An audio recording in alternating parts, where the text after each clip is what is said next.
Shalom. Matius 22 ayat 34 sampai 40. 36 sampai 40. Hukum manakah yang terutama dalam hukum Taurat? Jawab Yesus kepadanya, kasihlah Tuhan Allahmu dengan segenap hatimu dan segenap jiwamu dan segenap kekuatanmu dan dengan segenap akal budimu. Itulah hukum yang pertama, terutama dan yang pertama. Dan hukum yang kedua yang sama dengan itu, kasihlah sama manusia seperti dirimu sendiri. Pada kedua hukum inilah tergantung seluruh hukum Taurat dan kitab para nabi.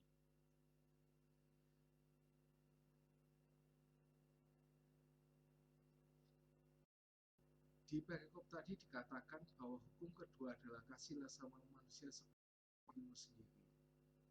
Dan Yesus juga memperingatkan di Matius 24 ayat yang ke-12. Kita baca Matius 24 ayat yang ke-12. Dan karena makin bertambah kedurhakaan, maka kasih kebanyakan akan menjadi dingin. Ini menyatakan bahwa sayangnya kasih kebanyakan orang akan menjadi dingin di akhir zaman. Nah, saat ini kita sudah berada di akhir zaman, yang walaupun kita nggak tahu ujungnya sampai kapan ya.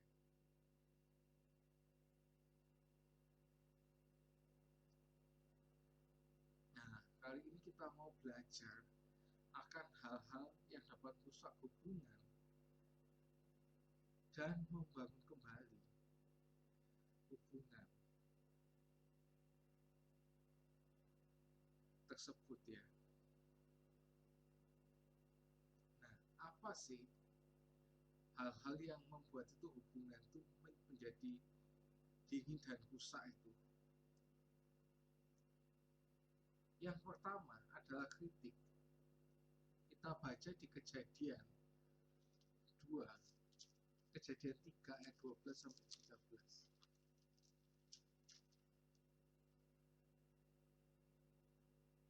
Kejadian 3 12 sampai 13. Manusia itu menjawab, perempuan yang kau tempatkan di sisiku, dialah yang memberi dari buah pohon itu kepadaku, maka aku makan.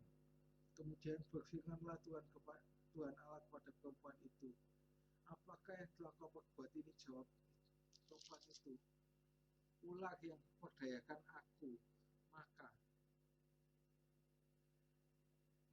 aku makan. Nah, kritik adalah buah pertama yang merusak hubungan. Ini maksudnya kritik yang merusak ya. Ini bukan kritik yang membangun ya. Padahal sebenarnya pujianlah yang merupakan salah satu kebutuhan dari setiap individu. Kita lebih sering mengkritik seseorang yang sedang dalam pembelajaran daripada memberinya pujian atau semangat. Contoh, orang tua terhadap anak-anaknya, seorang istri terhadap suaminya, atau seorang atasan terhadap anak buahnya. Iblis mulai membuat kita makin lupa bahwa setiap orang itu membutuhkan rasa berharga seperti juga Tuhan menghargai kita. Yang kedua, yaitu sikap merendahkan.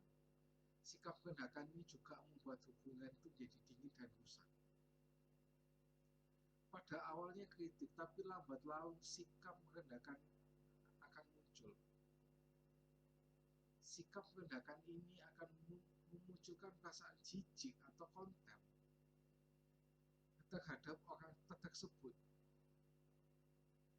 Kita mulai sering menceritakan, bahkan menertawakan keburukannya kepada orang lain. Tanpa sadar, makin kita menertawakan, semakin kita menyirami dan memupuk rasa jijik tersebut. Nah, di dalam Alkitab kita melihat bagaimana Mikal menghina Daud dalam hatinya. Kita baca di 2 Samuel 6 ayat yang ke-16. 2 Samuel 6 ayat yang ke-16. Ketika tabut Tuhan masuk ke kota Daud, maka Mikal anak perempuan Saul menjenguk dari jendela, lalu melihat Daud meloncat-loncat serta menagi-nagi di hadapan Tuhan. Sebab itu ia memandang rendah Daud dalam hatinya. Dan di sini Tuhan tidak berkenan terhadap Mikal.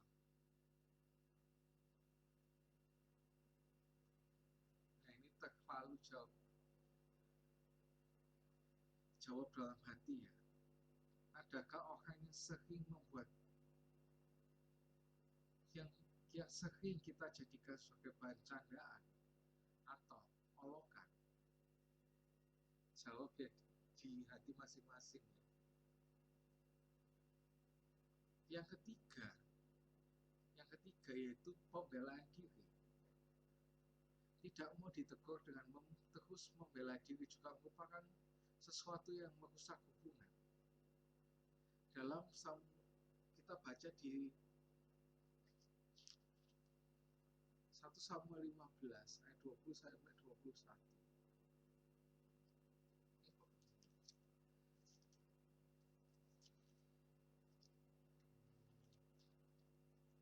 2 Samuel maksudnya. 2 Samuel 15 ayat 20 sampai 21. Baru kemarin kau datang, masakan pada hari ini akan bawa engkau mengembara bersama-sama dengan kami pada aku harus pergi kemana? Pulanglah dan bawalah saudara-saudaramu pulang. Mudah-mudahan Tuhan menunjukkan kasih dan setia kepadamu. Tapi Itam menjawab raja, demi Tuhan dan demi hidup Tuanku raja, di mana Tuanku baik hidupmu ada, di situ akan ada yang ini ya.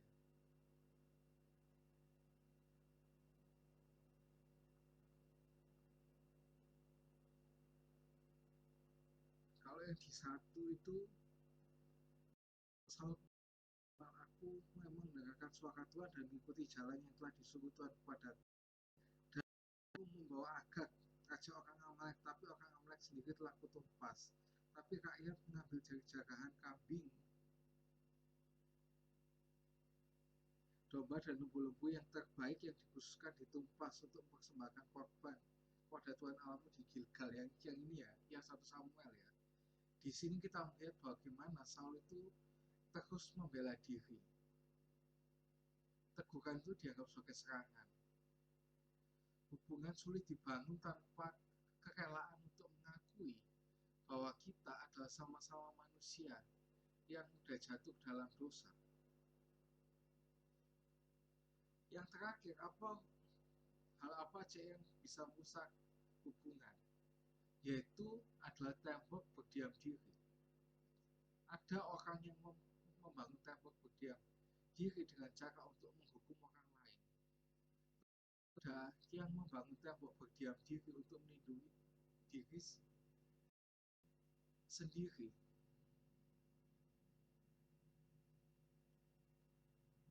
Kedua tembok berdiam diri ini sama-sama merusak hubungan. Ini seperti menghukum atau melukai perasaan orang lain. Membangun tembok berdiam diri untuk melindungi diri sendiri juga sangat merusak hubungan. Karena berdiam diri berarti menutup diri. Dan kepercayaan atau trust sebagai dasar hubungan yang sehat tidak bisa dibangun tanpa adanya keterbukaan. Nah, itu tadi 4 hal yang bisa merusak hubungan, kayak dari kritik, merendahkan orang lain, pembelaan diri, dan tembok berdiam diri. Nah, selanjutnya ini dia ada 4 hal juga nih yang perlu diisi dalam setiap hubungan atau yang yang ingin memulihkan hubungannya gitu ya, yang ingin memulihkan hubungannya ya. Yang pertama yang pasti itu yang susah banget ini untuk dilakukan, pasti susah semua ya. Yang pertama yaitu tanggung jawab. Ubah pembelaan diri menjadi tindakan yang menunjukkan tanggung jawab kita. Di dalam tanggung jawab ada 4 komponen besar. Yang pertama itu penyediaan, perlindungan, didikan, dan keteladanan. Dan satu keteladanan yang perlu kita lakukan adalah mengakui kesalahan kita. Mulai pemulihan hubungan dengan kata maaf, ini salahku. Daud sering mengakui kesalahannya di Mazmur. Termasuk ya yang masalah sama Betsheba itu ya, skandal itu ya, pasti tahu lah kita. Yang kedua yaitu pengertian. Setiap orang memiliki suatu alasan mengapa dia melakukan hal tertentu. Di Yohanes 4 percakapan Yesus dengan perempuan Samaria sama sekali tidak memperkenalkan perilaku perempuan itu, tetapi malah menyentuh akar kebutuhan dari perempuan itu yang mengatakan, berikanlah aku air itu. Yesus mengerti sama. Nah, untuk itu kita perlu belajar mendengarkan.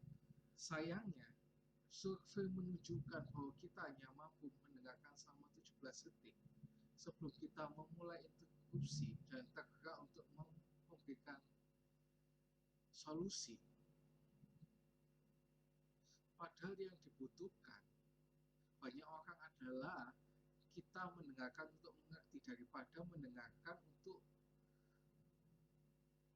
memberi solusi. Dan ketika kita mampu mendengarkan untuk mengerti, kritik kita akan langsung berkurang. Dan tak hanya demikian, kita juga akan lebih mudah melepaskan pengampunan. Yang ketiga, yaitu pertemanan. Mana sih yang lebih penting di hidup kita? Memenangkan argumen atau memenangkan pertemanan ini? Nah, kalau jawaban kita adalah untuk pertemanan, maka waktu adalah esensi yang sangat penting. Luangkan waktu lebih dengan orang tersebut, kita akan makin menemukan hal positif yang membuat kita kagum dengan dia. Lambat laun kehendakan itu akan hilang. Kebanyakan hubungan rusak bukan karena kurang cinta, tapi hilangnya pertemanan. Kadang kita itu lebih sering ya untuk apa? Ingin menangkan argumen kita merasa paling benar gitu ya. Tapi sebenarnya hubunganlah yang yang lebih penting, yang harus dijaga itu ya. Yang terakhir dan yang paling penting ini adalah kebenaran. Sebuah hubungan yang sehat selalu dibangun dengan keterbukaan, bukan ketakutan. Ya, kalau kita sampai berani terbuka dengan orang itu, maka hubungan kita tuh sehat gitu loh. Nah, ubah tembok bagian diri kita dengan keberanian untuk mengungkapkan kebenaran dengan cara yang bijaksana. Karena tanpa cara yang bijaksana sudah melukai orang lain. Kasih tanpa kebenaran membusukkan, tapi kebenaran tanpa kasih akan melukai juga. Gitu. Cara bijaksana adalah selalu memperhatikan waktu tepat dan metode penyampaian. Waktu yang tepat bukan yang tepat bukan ketika lawan bicara sedang sibuk atau capek. Kita harus harus ngerti orang yang kita mau ajak ngomong itulah lagi capek apa enggak sih. Kalau biasanya sih kalau itu ditunggu sampai benar-benar dia siap gitu loh ya.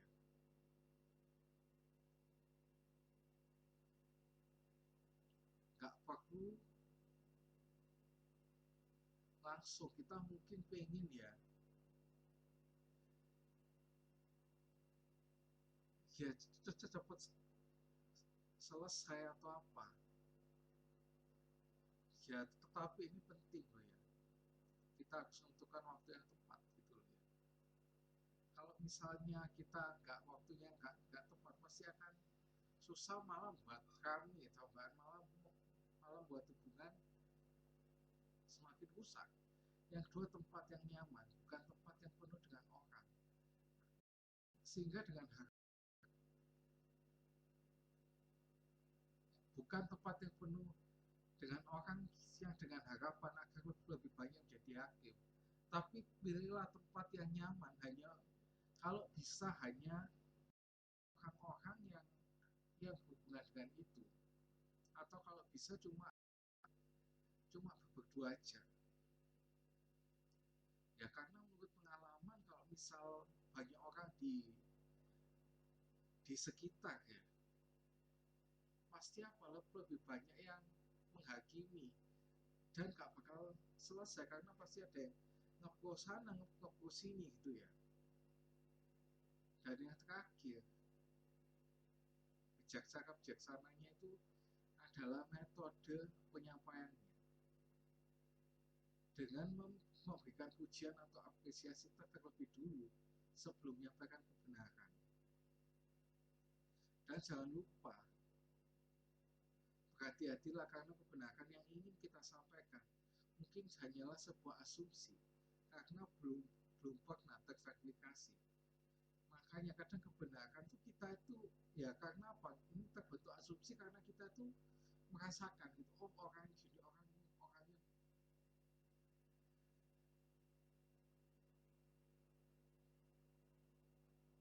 menjengkelkan itu. Tapi apakah benar kayak gitu? Kita perlu apa ya? Verifikasi kebenaran itu, sehingga apa yang kita sampaikan itu benar-benar kebenaran gitu loh, termasuk pujian atau apresiasi yang kita berikan kepadanya gitu. Nah selanjutnya sebagai penutup ya, dalam Matius 22 ayat 36 sampai 30 dikatakan bahwa masih sama adalah hukum yang kedua, tapi Yesus mengatakan bahwa hukum yang kedua ini adalah sama penting dengan mengasihi Tuhan Allah. Kenapa demikian? Karena tanpa masih sama, mengasihi Tuhan akan sulit teruji. Dan buah dari pohon mengasihi Tuhan Allah adalah mengasihi sesama. Dengan kata lain, jika kita merasa sulit mengasihi sesama kita, mungkinkah kita dalam keseharian kita kurang mengasihi Allah kita? Mari kita mulai bangun hubungan kita dengan Tuhan, dekat dengan Tuhan, rutin bersekutu dengan Tuhan. Karena ketika benar-benar kasih Tuhan Allah dengan senang hati, jiwa dan akal budi kita lebih mudah mengasihi sesama. See you and God bless you.